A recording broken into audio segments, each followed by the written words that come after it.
Assalamualaikum warahmatullahi wabarakatuh. Perkenalkan kami dari kelompok 9. Kali ini akan membahas chapter 6 mengenai materi bab kualitatif dari buku Creswell, di mana judul bab 6 chapter 6 ini yaitu Introducing and Focusing Study atau mengintroduksi dan fokus pada pembelajaran atau penelitian.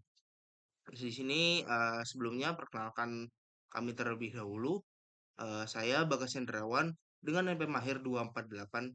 Lalu ada rekan-rekan saya di sini ada Mahmud Raihan dengan NP Mahir 344. Lalu ada Muhammad Irfani dengan NP Mahir 267. Lalu yang terakhir ada Muhammad Adrian Hamada dengan NP Mahir 138. Di sini untuk materi yang pertama yaitu mengenai the research problem statement atau pernyataan masalah dari penelitian. Di mana pernyataan masalah penelitian ini kita akan mempelajari seperti bagaimana cara memulai studi kualitatif, lalu bagaimana cara menyadari jika sebuah penelitian yang baik akan dimulai dengan isu atau masalah yang perlu untuk diselesaikan atau tidak. Di mana untuk studi studi kualitatif sendiri akan dimulai dengan sebuah pendahuluan yang akan memajukan masalah atau isu penelitian dalam sebuah studi yang ingin diteliti oleh seorang peneliti, di mana istilah masalah ini mungkin keliru dan individu yang tidak terbiasa menulis penelitian biasanya akan kesulitan dalam penulisan masalah atau isu penelitian ini, di mana pembuatan masalah atau isu penelitian ini jadi kan biasanya dilakukan oleh orang-orang yang sudah pro ataupun sudah mahir dalam melakukan penelitian. Di mana biasanya daripada menyebut masalah, mungkin akan lebih jelas jika disebut sebagai kebutuhan untuk penelitian atau menciptakan alasan untuk kebutuhan penelitian. Biasanya karena logika itu digunakan oleh para peneliti pemula yang ingin melakukan penelitian.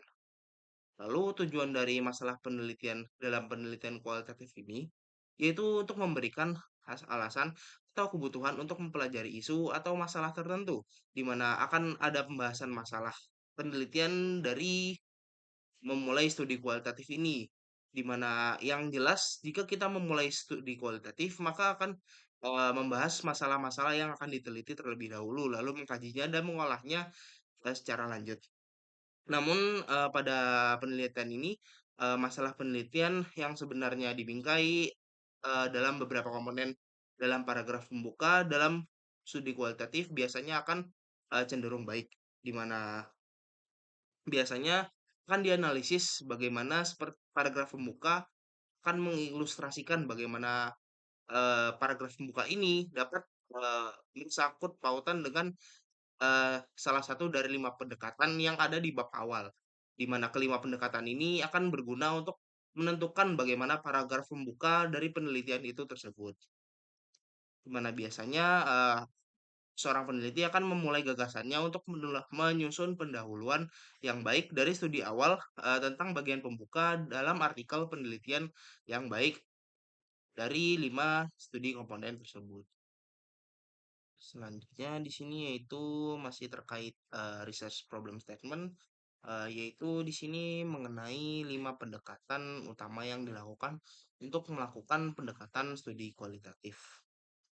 Di mana di sini untuk pendekatan yang pertama yaitu mengawali dengan kalimat atau paragraf yang akan menarik minat dari pembaca dan yang akan memajukan topik atau pokok bahasan umum penelitian, di mana di sini dibutuhkan kalimat pembuka yang baik disebut seperti naratif dalam lingkaran komposisi literatur akan menarik minat pembaca melalui pernyataan topik yang relevan, memajukan kontroversi utama, penggunaan angka atau mungkin dengan mengutip studi utama, di mana kutipan untuk kalimat pertama ini biasanya akan dihindari dikarenakan kutipan tidak hanya sering kali digunakan dan difokuskan untuk melakukan pengharusan pembaca untuk fokus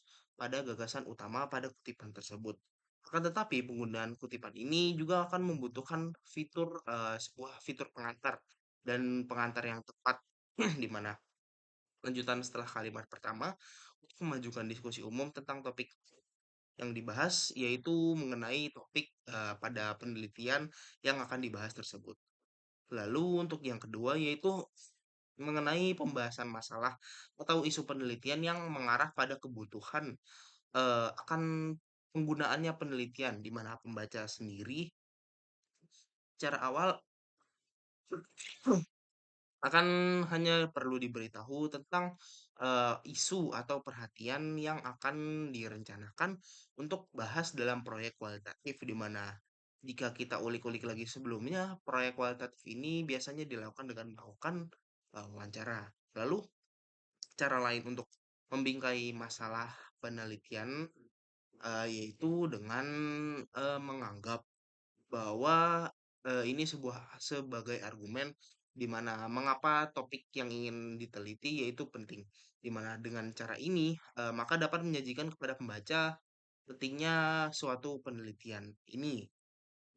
Di mana banyak buku-buku metode penelitian yang biasanya bisa digunakan sebagai acuan dan juga sebagai ilmu ataupun sebagai kutipan, seperti misalnya contoh buku Creswell yang diterbitkan pada 2012 ini, di mana akan buku ini memiliki dan mengajukan beberapa sumber untuk menemukan suatu masalah penelitian, tentunya di mana penelitian ini harus dilakukan, dan suatu masalah penelitian ini ditemukan dalam pengalaman pribadi dengan suatu isu terkait, di mana masalah terkait biasanya itu yang diteliti yaitu seperti masalah pekerjaan, agenda penelitian pembimbing, ataupun literatur ilmiah, di mana biasanya penganggapan masalah penelitian ini biasanya yang mungkin cukup mudah, yaitu seperti kehidupan nyata atau dari celah dalam literatur ataupun keduanya, di mana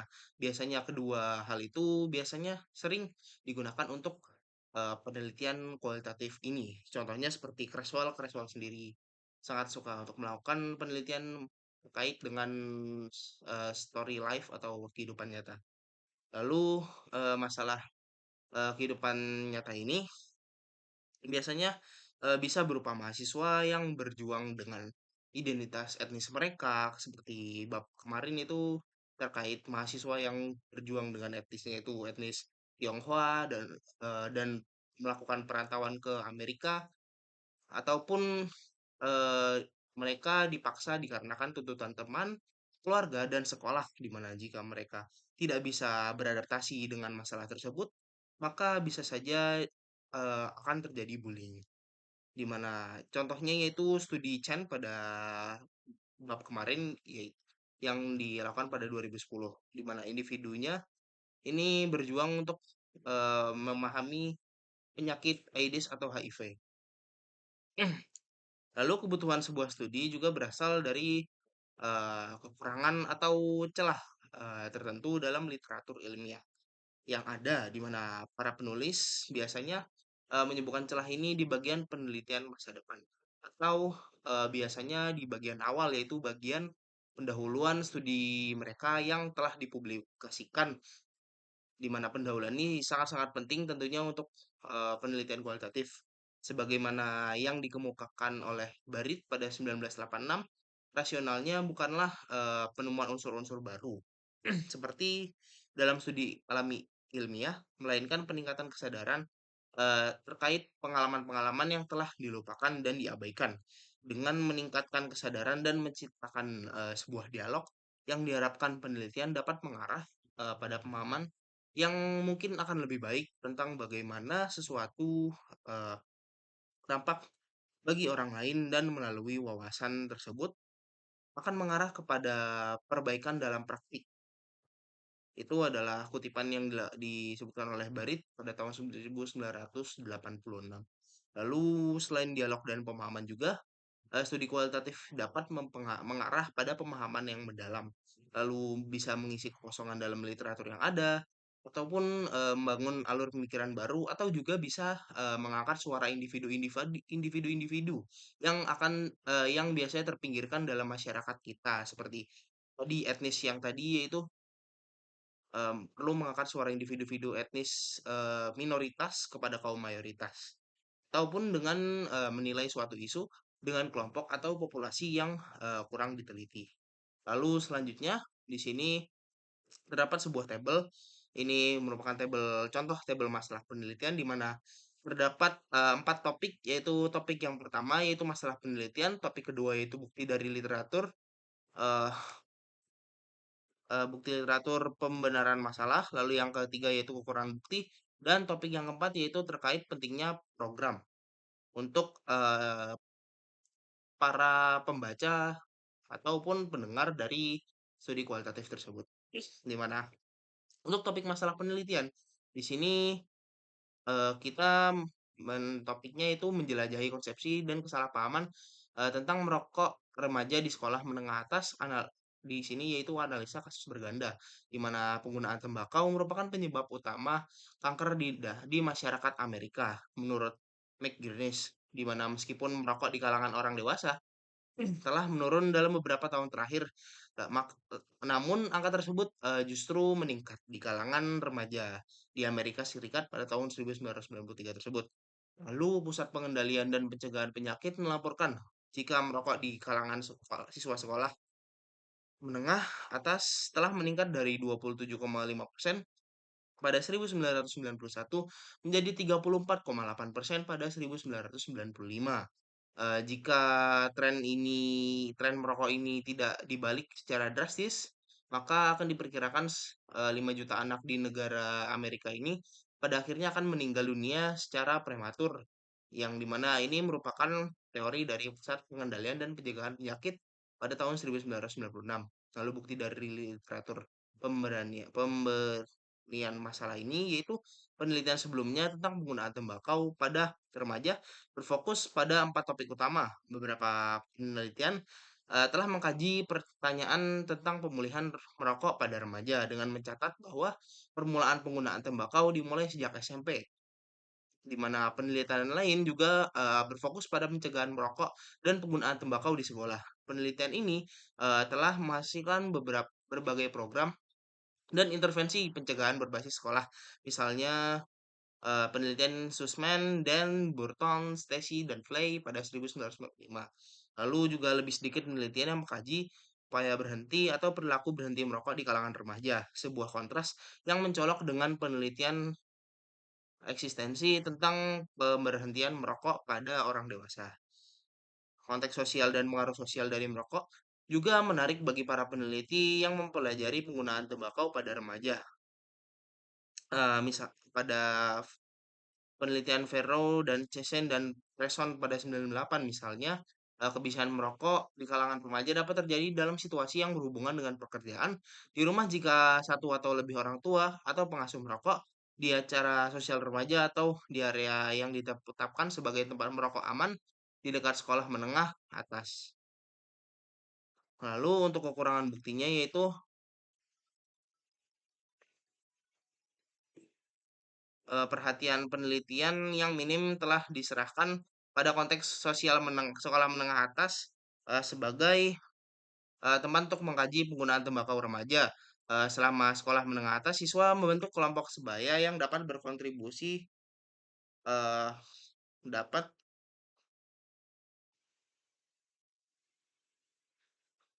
dan bergabung dengan tim atletik, grup musik, atau komunitas dapat mempengaruhi pemikiran tentang merokok. Sekolah juga merupakan tempat di mana guru dan administrator perlu menjadi panutan dalam hal menghindari penggunaan tembakau dan menegakkan kebijakan tentang penggunaan tembakau.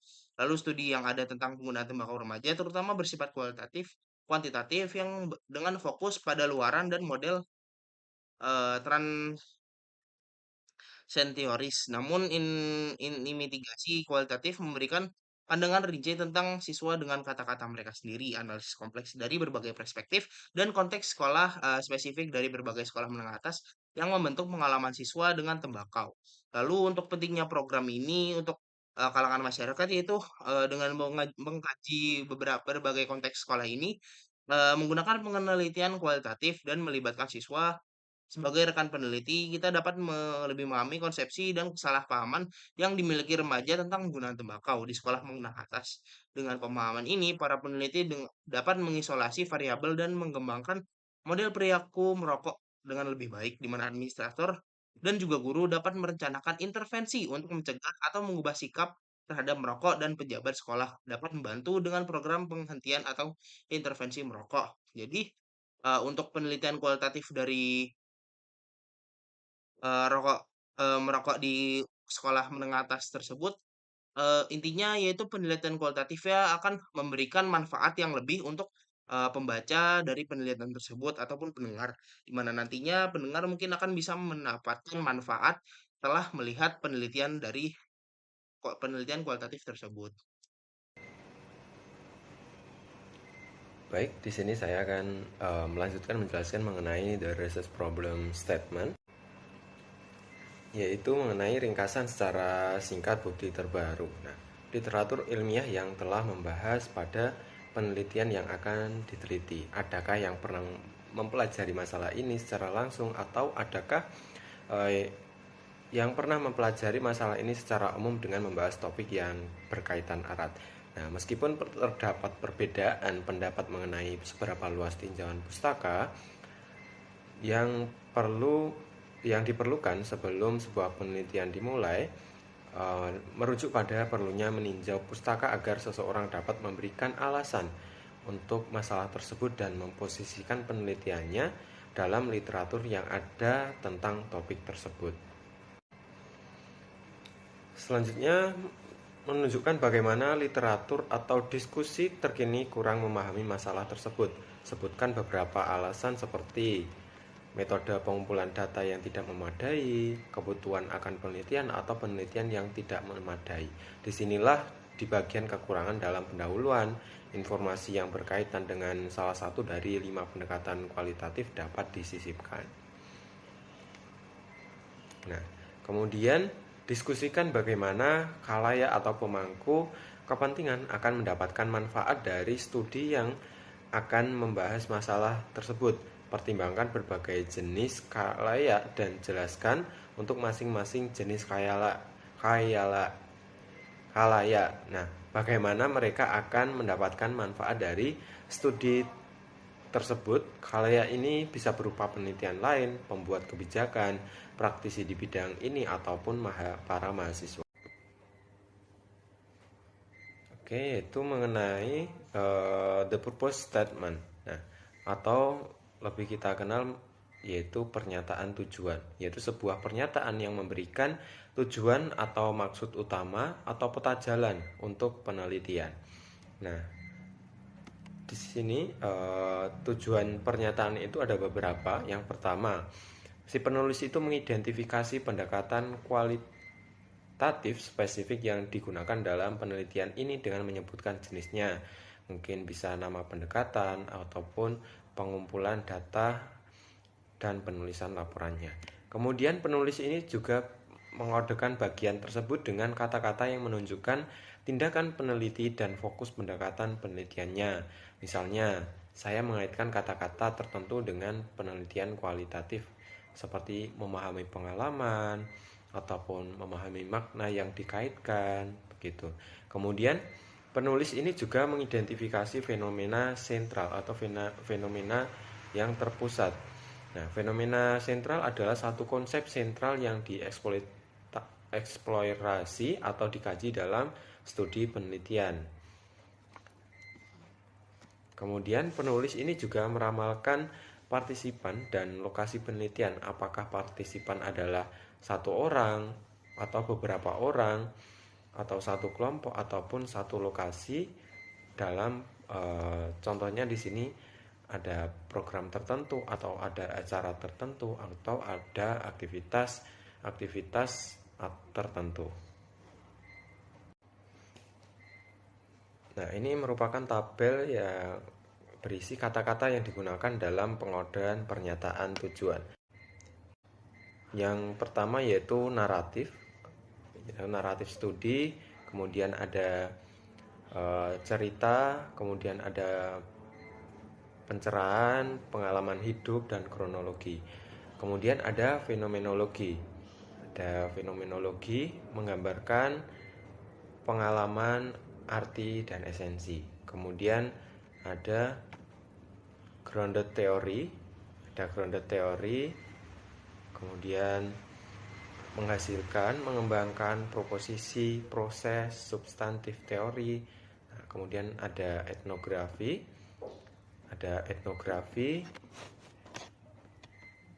kemudian ada budaya berbagi, kemudian ada budaya perilaku dan bahasa, budaya tema, dan lainnya. Kemudian ada studi kasus, yaitu ada case study, studi kasus sendiri.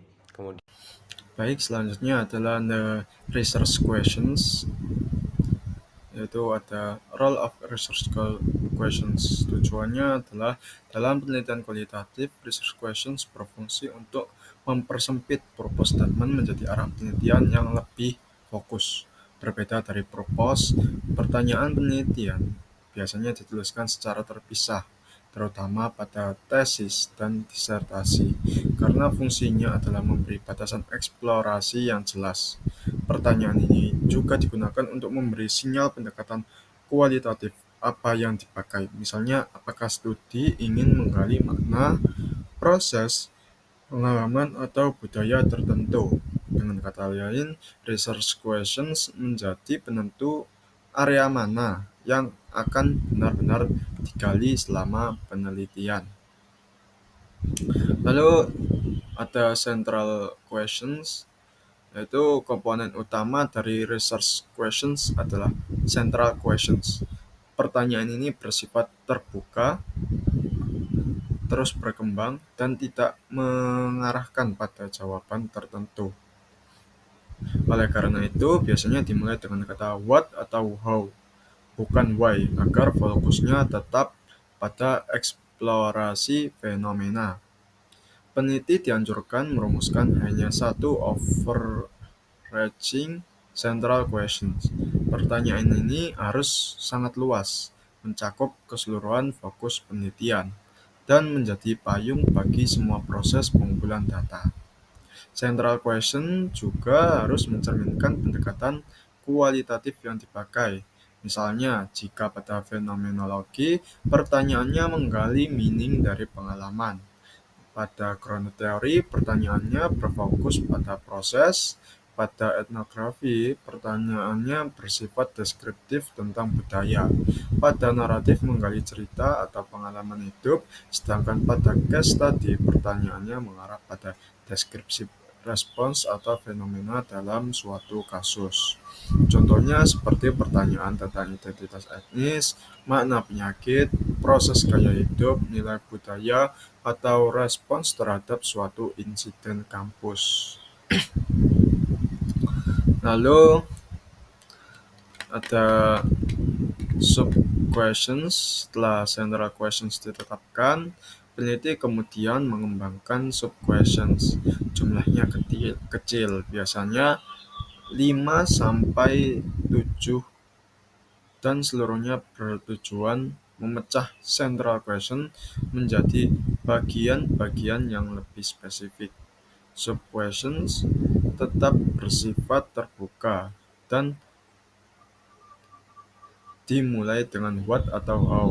Pertanyaan-pertanyaan inilah yang nantinya menjadi dasar instrumen wawancara ataupun pedoman observasi. Perannya bisa berbeda-beda tergantung pada pendekatannya. Kalau dalam naratif sub-questions, menggali makna cerita; dalam fenomenologi, membantu memetakan komponen esensi pengalaman; dalam grounded theory, mengarahkan detail proses untuk membangun teori; dalam etnografi, menjabarkan aspek budaya; dan dalam case study, membagi elemen-elemen penting dari kasus yang sedang dikaji. Dengan adanya sub-questions, peneliti memiliki struktur eksplorasi yang jelas sekaligus tetap fleksibel sesuai dinamika penelitian kualitatif. Baik, sekian presentasi yang dapat kelompok kami sampaikan mengenai materi Introducing and Focusing Study pada chapter 6. Kami kelompok 9 pamit undur diri. Sekian dari kelompok kami. Terima kasih. Wassalamualaikum warahmatullahi wabarakatuh.